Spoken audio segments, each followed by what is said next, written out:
Hello students, NCERT physics class 11th में आप सभी का स्वागत है। आज का हमारा टॉपिक है प्रणोद बल। और इसके पहले हम लोगों ने रॉकेट का त्वरण निकाला था, तो रॉकेट के त्वरण की हेल्प से ही हम प्रणोद बल निकालेंगे और बहुत ही सिंपल है।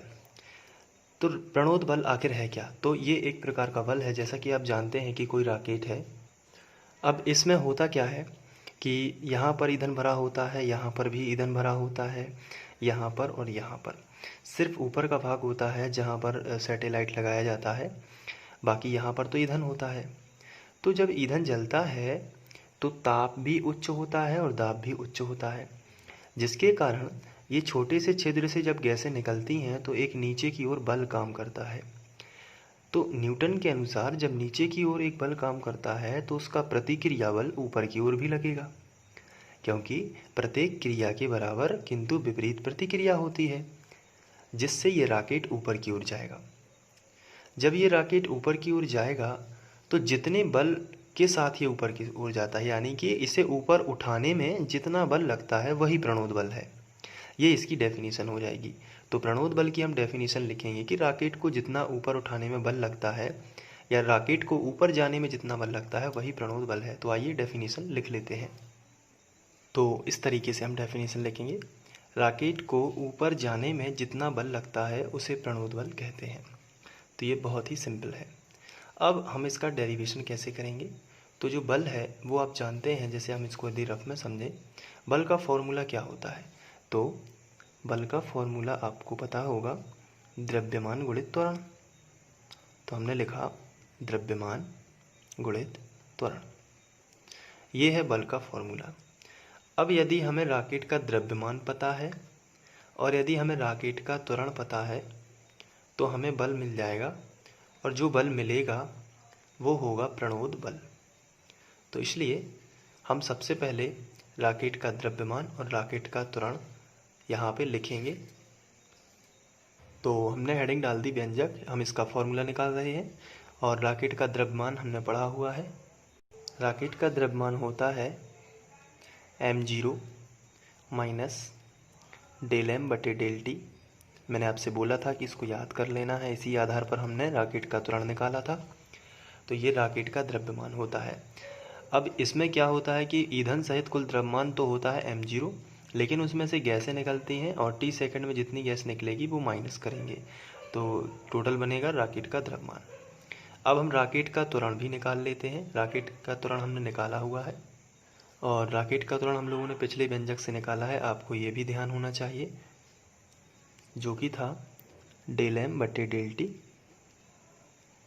इंटू यू बटे m0 माइनस डेल एम बटे डेल टी गुणित टी। ये है। अब ये जो है ये रॉकेट का त्वरण है, और ये है रॉकेट का द्रव्यमान, ये है रॉकेट का त्वरण। अब द्रव्यमान गुणित त्वरण करोगे तो बल मिलेगा, इसलिए प्रणोद बल। तो आपने लिखा प्रणोद बल, और इसका फॉर्मूला क्या होगा? इसका फॉर्मूला होगा रॉकेट का द्रव्यमान। तो सबसे पहले आपने लिखा रॉकेट का द्रव्यमान, इसके बाद लगाया गुणा का चिन्ह और फिर लिखा रॉकेट का त्वरण। तो रॉकेट का त्वरण। अब प्रणोद बल को हम F से दर्शा देते हैं। रॉकेट का द्रव्यमान है इतना पूरा, तो इसको लिखेंगे, तो जो कि होगा m0 माइनस डेल एम बटे डेल टी गुणित टी। ये हो गया रॉकेट का द्रव्यमान। गुणित का चिन्ह लगा है तो ये लगा दिया। अब रॉकेट का त्वरण हमें निकालना है, जो कि होगा यहाँ से त्वरण पूरा लिखेंगे, तो पहले होगा डेल एम बटे डेल टी, इसके बाद u बटे होगा m0 माइनस डेल एम बटे डेल टी, और गुणित हो जाएगा t। ये हो जाएगा रॉकेट का त्वरण। अब इसके बाद ये ऊपर और नीचे का कैंसिल हो जाएगा, तो आपको मिलेगा F बराबर डेल एम बटे डेल टी और इंटू यू।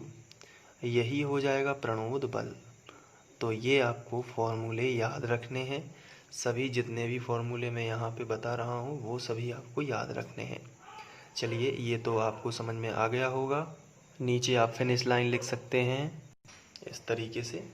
यही रॉकेट के प्रणोद बल का व्यंजक है।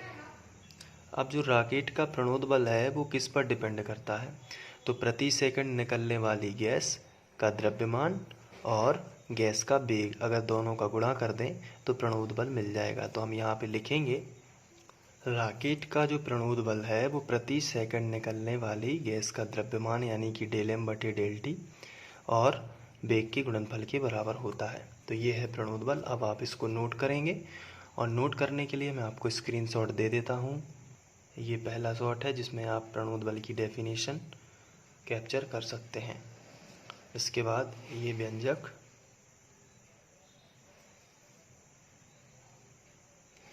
नीचे ये व्यंजक, ये फिनिश लाइन। तो आशा करता हूँ कि आप लोगों को ये समझ में आ गया होगा और आप इसको अच्छे से नोट्स में लिख लीजिए। Thank you.